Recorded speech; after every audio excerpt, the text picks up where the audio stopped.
South Park just dropped a bombshell on Meghan's deleted past, and it's spicier than a royal rumor after midnight. Privacy? Forget it. Imagine climbing from opening briefcases on a game show to smiling in palace photo ops, only for half your story to quietly disappear. Well, South Park isn't falling for the flawless princess storyline. They're rolling the receipts Meghan probably wished had stayed lost. From her deal or no deal hustle, sparkly dream boards, and cringy speeches, to those picture-perfect rebrands that always seem to show up right on cue. Everything's back under the spotlight, and the way South Park ties her Netflix deals, canceled projects, and polished humanitarian headlines together will have you wondering, did Meghan truly transform, or just hit delete until it looked royal? Look, Kyle, we just kind of don't care about some dumb prince and his... So what exactly did South Park uncover? And just how much of Meghan's past got quietly tucked away from public view? It's time to break it all down, piece by piece, and see what the cameras missed. Because behind the royal glow and perfect PR, South Park just might have pulled back the curtain on a version of Meghan we were never meant to see. I'm sick of hearing about them,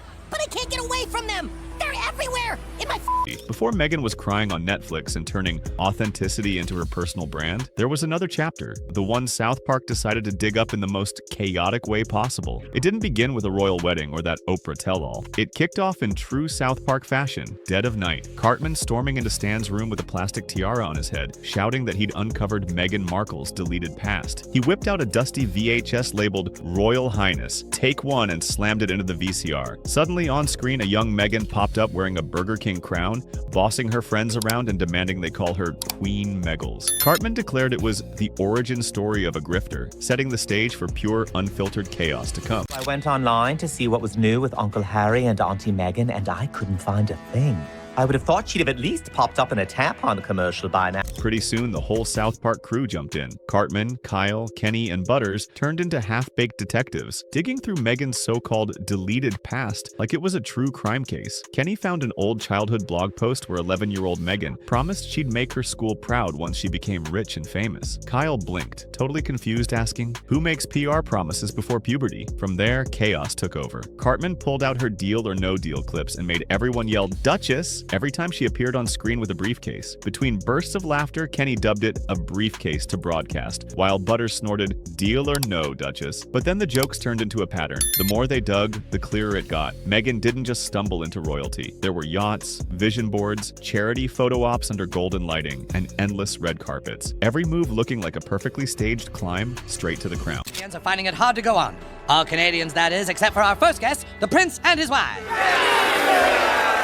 We want privacy! Then things took an even stranger turn. The kids started digging deeper and stumbled on old clips from Meghan's forgotten soap opera days, including one where she was literally credited as Clipboard Girl. They even found old acting class footage where she practiced fake crying, and of course, Cartman couldn't resist roasting it. He stood there pretending to ask, so, Meg, which eye do the tears fall from today? But the real shock came when Kyle uncovered the smoking gun, an archived version of Meghan's old Wikipedia page. It listed her as a model and soap actress, but right before she met Harry, the page magically changed to humanitarian. Kyle just shook his head and said, she rebranded harder than Cartman's failed chicken restaurant. Offered me friend of the housewives for next season.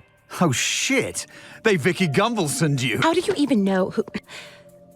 I needed. That's when South Park dropped the now legendary Soho House theory. Turns out Meghan attended an elite event in Istanbul back in 2015, the same one Prince Harry mysteriously showed up to 2 days before his official tour. Cartman, pacing like a crime detective, was convinced it wasn't a chance at all. He claimed Meghan lured Harry in with roasted chicken and lip gloss. Kyle sealed the theory by digging up the seating chart. Meghan had been placed right next to Misha Nonu, a designer married to one of Harry's best friends. This wasn't fate, Kyle said flatly. This was networking in heels. Then, with a smirk, he muttered, I need to start auditioning again. You were on Suits, Meghan. More popular than Friends, remember? The evidence just kept piling up. In one podcast, Meghan admitted she once cried into a bowl of quinoa, which Cartman instantly labeled proof she's a Pinterest board with tear ducts. Then came a photo of teenage Meghan posing outside Buckingham Palace. Kyle lost it, yelling, she planned this since she was 12. That's when they officially named it the Royal Ruse Timeline. From there, Meghan's past unfolded like a comedy of ambition. Her old life lifestyle blog, The Tig, featured interviews with chefs who looked more like dates than subjects. One post, How Chicken Changed My Life, had the boys in hysterics, with Cartman cracking jokes about her ghosting her ex-husband over poultry. That led right into the infamous FedEx ring story, where Meghan allegedly mailed her wedding ring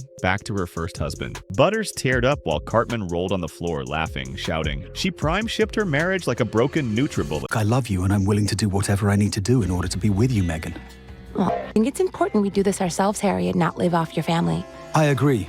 We'll just have to find a way to make £50 billion on our... The deeper they dug, the crazier it got. Meghan's big UN Women's Conference speech, practically a remix of Eleanor Roosevelt's, with Kyle pausing the video to match up the lines and declaring it Ctrl+C feminism. Then came the bath salt scandal. Apparently, her signature lavender soak once left a customer with skin burns. Cartman threw his hands up and yelled, "How do you screw up lavender?" "Harry, congratulations, old man. I just found out you had a son and daughter, but thank you, son. And you didn't just find out. Is it me?" By this point, the gang realized Meghan's past wasn't deleted at all. It was just heavily edited. Every blog post, every speech, every authentic photo felt like it had gone through a royal PR filter. Kyle even counted one interview where Meghan used the word authentic 17 times in under 5 minutes. They joked her kids would someday have to dig through 40,000 unread emails all titled Mommy's Vibes. And when they stumbled on a gift basket signed Compliments from Her Royal Highness, sent long after she lost her title, Cartman nearly choked laughing, saying,